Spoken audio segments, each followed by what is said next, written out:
Hello বন্ধুরা, মৌসুমি রান্নাঘর daily ব্লগে সবাইকে স্বাগত জানাই। আজকে সকালে জলখাবার বাটার টোস্ট আর হচ্ছে চা। ব্লগটা দেখতে থাকুন বন্ধুরা। আজকে কাঁকরোল ভাজা, আমের চাটনি, আর এখানে আদা আছে, কাঁচা লঙ্কা আছে, আর হচ্ছে টমেটো আছে, আর এখানে হচ্ছে ওল কচুর তরকারি হবে।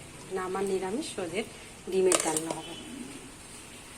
বন্ধুরা, ডিম সেদ্ধ করে রেখে দিয়েছি, ডিমের ডালনা হবে। ব্লগটা দেখতে থাকুন। যে তেল চাপিয়েছি কড়াইতে। বন্ধুরা, এখানে কচু আর আলু যে ভাজা করছি,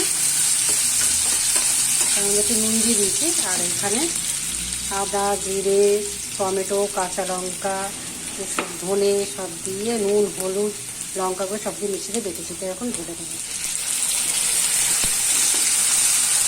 মশলা কষিয়ে তারপরে সেদ্ধ করবো।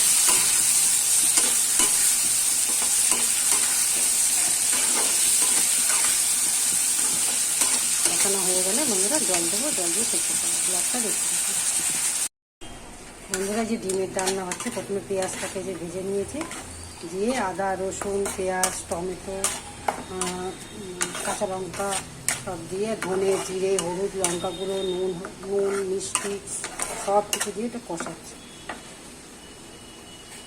বন্ধুরা, আজকে কাঁকরোল ভাজা, আর এখানে হচ্ছে আমের চাটনি, এখানে হচ্ছে ওল কচুর তরকারি, আর ওদের ডিমের ডালনা, চিংড়ি মাছ ভাজা। ব্লগটা দেখতে থাকুন বন্ধুরা। এখানে ভেজ চাউমিন করছি। এখানে বাঁধাকপি, বিট, গাজর, আলু, বাদাম সব কিছু দিয়ে, আর একটু গোলমরিচ দিয়েছি, আর একটু নুন দিয়েছি, দিয়ে নিরামিষ বাঁধাকপি আছে। ব্লগটা দেখতে থাকুন। আর এখানে চাউমিন সেদ্ধ করা আছে, চাউমিন সেদ্ধ করে বা চাউমিনটা ঢেলে দেবো। Veg chowmein